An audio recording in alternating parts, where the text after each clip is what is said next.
अस्सलाम वालेकुम जी, मैं हूं अदील रजा। आप देख रहे हैं मेरा यूट्यूब चैनल। आपने सब्सक्राइब ज़रूर करना है। अगर कंटेंट पसंद आया, मेरी बातें पसंद आए तो शेयर भी ज़रूर कीजिएगा, नोटिफिकेशंस ऑन रखिएगा, दोस्तों को भी बताइएगा ताकि हम फ़ौरन से पहले बहुत एक अजीम और मशहूर आदमी बन सकें। जैसा कि आप जानते हैं, भारत ने एक फॉल्स फ्लैग ऑपरेशन करके पाकिस्तान के ऊपर इल्ज़ाम लगाया है। बहुत पूरे पाकिस्तान का ये मानना है, तो हम भी यही मानते हैं। और कुछ कहानी ऐसी है, लग भी ऐसी रहा, खासतौर पे एफआईआर देखो, ऐसा ही एफआईआर मैं पहले भी कह चुका है, ऐसी है जैसे एस्टेब्लिशमेंट 9 मई पे अपने पाकिस्तानियों पे करवाती थी, तो वैसी ही एस्टेब्लिशमेंट है। अच्छा, लेकिन खैर भारत ने हमारा पानी बंद कर दिया जनाब, और आईएसपीआर ने नया गाना भी जारी कर दिया है। मजे की बात यह है कि उस गाने में इमरान खान की तस्वीर नहीं है, सारे हीरोज हैं। इमरान खान जो सबसे बड़ा हीरो है पाकिस्तान का, उसकी तस्वीर नहीं है। खैर कोई बात नहीं, इमरान खान मोहताज नहीं है गाने में तस्वीर आने का, लेकिन मैंने इस पर बात नहीं करनी, ये छोटी चीजें हैं। बात मैंने करनी है आज इमरान खान पर कातला हमला करने वाले नवीद साहब को सजा हो गई है। ये खुशी की खबर है जी, बड़ी अच्छी, हमारे अदालत ने सजा दी, लेकिन नहीं, इसमें भी एक बड़ी मजे की ट्रिक है।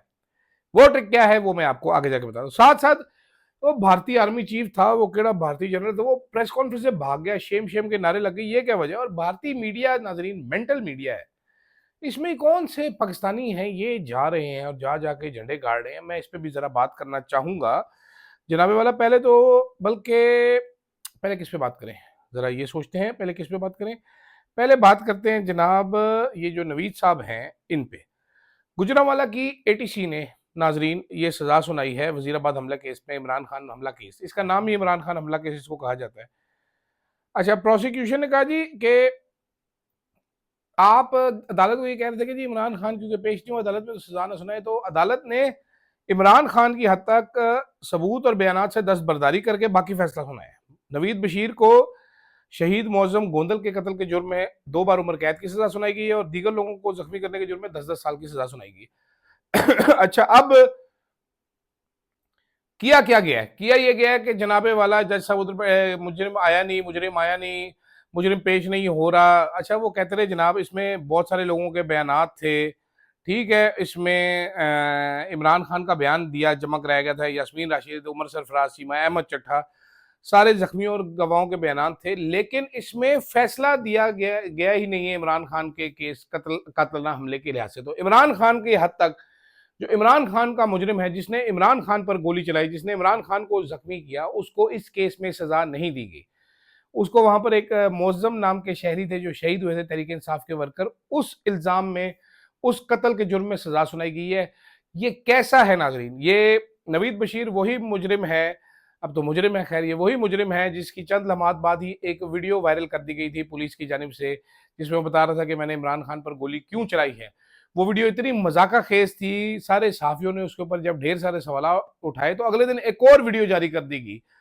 ये वो केस है जिसमें इमरान खान को एफआईआर नहीं कटवाने दी गई थी। इमरान खान की पंजाब में हुकूमत थी, चीफ मिनिस्टर ने हाथ ऊपर कर लिए थे कि जनाबे वाला नहीं काट रहे, और हमारी एस्टेब्लिशमेंट ने इतना दबाव डाला था। ये वो केस है जिसमें इसी कत्ल के जुर्म में, इस हमले के जुर्म में इमरान खान के लिए इमरान खान के केस की हद तक सजा भी नहीं सुनाने दी गई।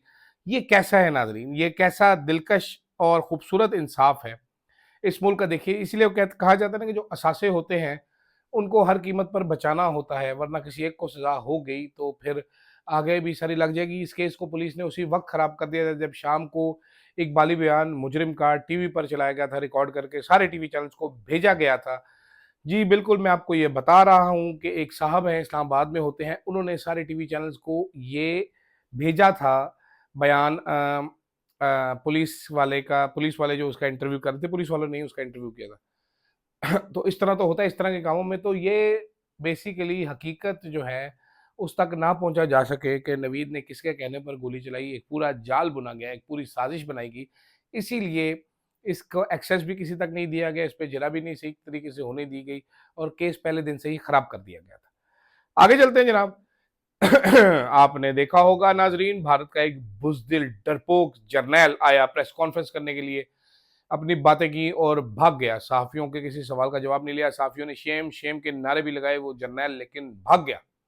वो कोजा जर्नैल नाजरीन नस गया। वैसे आपस की बात जरा सीरियस नोट पे बात करना चाहता हूँ, भारतीय रोला बहुत ज्यादा डालते हैं, हम सुपीरियर पावर है, हम ये कर देंगे, हम वो कर देंगे। मैं इसमें ना जनरल मुशर्रफ की बातें बड़ी मानता हूँ कि चौधरी तुसी कर दोगे ते असी की मतलब हमारे जो रॉकेट है, हमारे जो मिसाइल हैं, उसमें हमने क्या शकरकंदी लगाई हुई है, उसमें हमने तरबूजे फिट किए हुए हैं, क्या है वो हमारे बम जो है कि आप ये कर देंगे तो हम कुछ नहीं कर सकेंगे, आप वो कर देंगे तो हम पाकिस्तान तो लड़ ही नहीं सकता। जी पाकिस्तान क्यों नहीं लड़ सकता जी?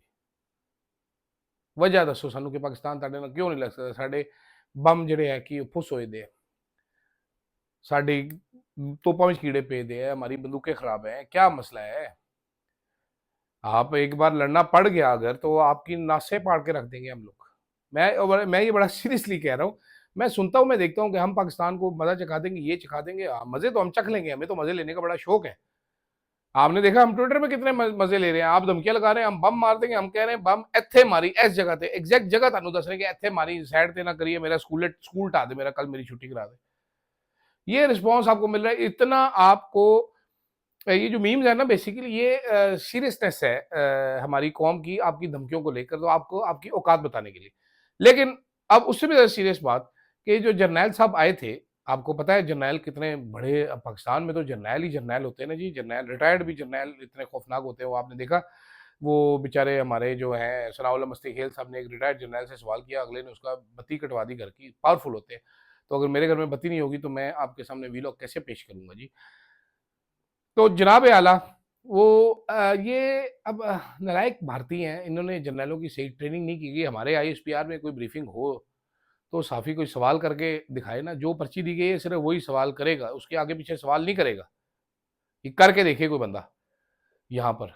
ये इस तरह नहीं होता। ये इस तरह के ठुल्लू किस्म के जर्नैल हम नहीं रखते पाकिस्तान में। हमने बड़े फिट जर्नल रखे हुए हैं। वो ऐसे-ऐसे सवालों के जवाब देते हैं जो नहीं पूछा होता, वो भी बता देते हैं। और कई दफ़ा ऐसा होता है कि एक सहाफ़ी सवाल पूछता है तो आगे से जो हमारे डीजी आईएसपीआर साहब आजकल वाले जो हैं, अभी वाले जो हैं, उनके पास तो पूरी प्रेज़ेंटेशन बनी होती है उस सवाल के जवाब में।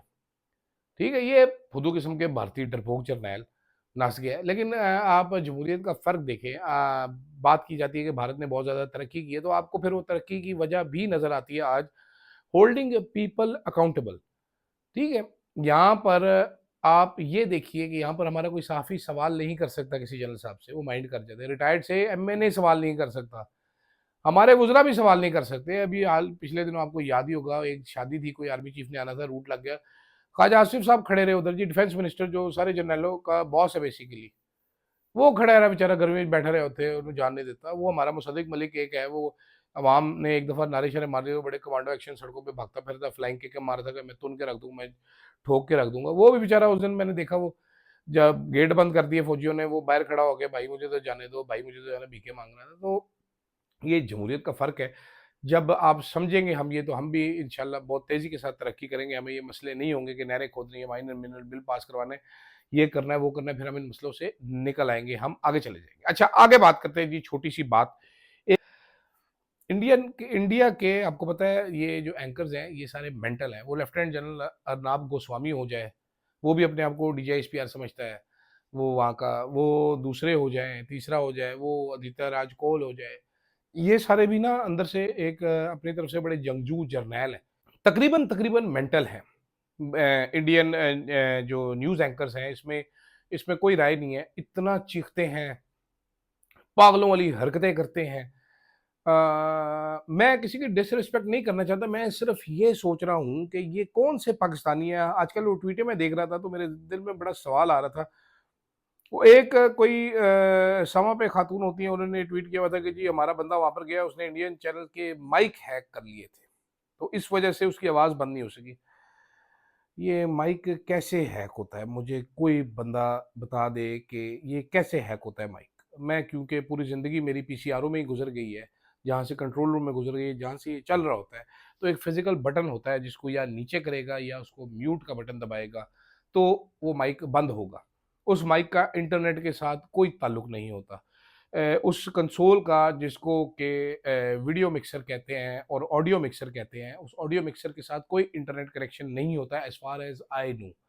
जो पाकिस्तान के मैंने सारे टॉप चैनल्स में काम किया है, मैंने सीएनएन में बड़ा अरसा काम किया है, तो जब उसका इंटरनेट के साथ कनेक्शन नहीं है, तो हमारे उस एंकर ने फरमाया कि इन्होंने माइक हैक कर लिए, तो वो हैक कैसे किए थे?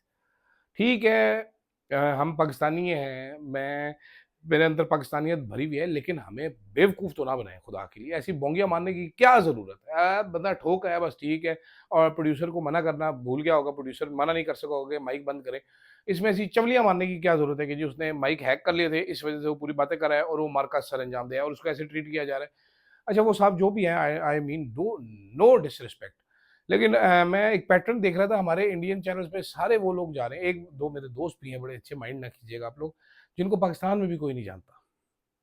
मतलब इनमें से 90% लोगों को पाकिस्तान में मैं कोई जानता नहीं हूँ, कि कुछ कोई मैंने अगर टीवी पे देखा हो या कुछ को सोशल मीडिया पे देखा हो, तो भी यकीन करिए वो लोग हैं जिनको हमारा मीडिया घास नहीं डालता, हमारा मीडिया इनको नहीं बुलाता।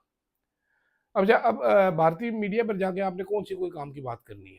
आपने चीखें ही मारनी है ना, ओए व्हाट यू डू, ओए आई विल किल यू, ओए I will put bomb on you, ओए यू आर गौ मूत्र और यू आर ये मूत्र। ये बातें ही आपने करनी, कौन सी बड़ी कोई सुलझी हुई बात करनी है, इंटेलेक्चुअल डिबेट करनी है, तो ऐसे डिबेट है जैसे मर्जी कर ले। ये कौन लोग हैं? वो इंडियन फिल्मों को ही, मुझे अरशद वारसी का ही एक डायलॉग याद है, कौन लोग हैं ये, कहाँ से आ जाते हैं ये लोग? तो ये कौन लोग हैं जो इंडियन टीवी चैनल पे जाते हैं, और क्या जरूरत है इनको इंडियन टीवी चैनल पे जाके उस चीखों पुकारे आए? मैं तो 2 मिनट के लिए देखना जो है ना बड़ा मुश्किल हो जाता है मेरे लिए। इंडियन मीडिया बड़ा ही बहुत जिंगो किस्म का मीडिया है, मेरे औकात से बाहर मीडिया है वो, मेरे लेवल से ऊपर का मीडिया। मैं तो ज़रा पुरसकून किस्म का शो, मैंने पूरी ज़िंदगी अरशद साहब के साथ शोज़ किए हैं, तो हम ज़रा दूसरे किस्म का काम करने का मैं शायद आदी हूँ। ये काम जो है मेरी समझ से बाहर है, लेकिन मैं उम्मीद करता हूँ बेहतर से बेहतर लोग अगर इंडियन मीडिया में जाना ही है तो कोई वज़न रखने वाले लोग जाएँ, वो वहाँ पर कोई मीनिंगफुल डिबेट में बैठे हैं। ये पता नहीं कौन से नमूने-चमूने दोनों तरफ से चिपड़े होते हैं स्क्रीन के ऊपर, चाँ-चाँ, पाँ-पाँ लगी होती है। इंडियन के ऑडियंस को इन इस चीज़ों की आदत होगी। हमारे लिए मेरा ख़्याल है थोड़ा मुश्किल है, और मेरा ख़्याल है हमारे अब एस्टेब्लिशमेंट को ये सोचने की ज़रूरत है थोड़ी-सी। कोशिश कर लेनी चाहिए अब इनको कि जनाबे वाला, आपने सारे चैनल जो हैं उनका कला कमा तो कर दिया है। एक इंग्लिश चैनल का प्रोजेक्ट आपने शुरू किया था, आपसे नहीं कामयाब हो पाता। एक मेरा ख़्याल है इंग्लिश चैनल हमारे पास होना चाहिए, बल्कि 2-3 होने चाहिए जो हमारा मौक़िफ़ दुनिया तक रख सकें बेहतर अंदाज़ में, जिसको ज़रा खुल खेलने की आज़ादी भी हो। तो ये मीडिया मालकान भी सोचें, बड़े-बड़े पैसे कमाएँ, एक नेशनल इंटरेस्ट में ये काम भी करें आप। 2-3 इंग्लिश लैंग्वेज के चैनल्स होने चाहिए। जो पुराने लोग थे हमारे, वो अंग्रेज़ी नहीं सुनते थे, ज़ाहिर बात है। हमारे यहाँ पर ज़रा अंग्रेज़ी भी कम है। आप इंडिया के देखिए कितने ज़्यादा अंग्रेज़ी ज़ुबान में चैनल हैं, उनकी अपनी भाषाओं में भी हैं, रीजनल भी हैं, नेशनल लेवल पे हिंदी भी है और अंग्रेज़ी भी ढेर सारे हैं। तो अंग्रेज़ी चैनल्स की हमें बड़ी सख्त ज़रूरत है इस इंफॉर्मेशन वॉरफेयर के लिए। और डिजिटल प्लेटफ़ॉर्म्स भी अगर खोले जा रहे हैं काले-काले चैनल, तो वो काले अंग्रेज़ी में खोल लिए जाएँ, वहाँ पर कोई अंग्रेज़ी बोलने वाले लोग रख लिए जाएँ, तो वो भी कुछ हमारा मौक़िफ़ जो है मार्केट में बेहतर तरीके से फेंक सकेंगे इंटरनेशनल ऑडियंसेस के लिए। ये थी मेरी चंद गुज़ारिशात। कोई आपको सीरियस लेने की ज़रूरत नहीं है इन गुज़ारिशात को, क्योंकि इतने हमारे पास आइंस्टाइन दानश्वर बैठे हुए हैं, जो हमारे मुल्क में इस किस्म के फ़ैसले करते हैं, जिसके बाद हमारी बेइज़्ज़ती पूरी दुनिया में होती है। लोग हम पे हँसते हैं और हमारा मज़ाक उड़ाते हैं, but we are still the best. इजाज़त दीजिएगा नाज़रीन, अल्लाह हाफ़िज़।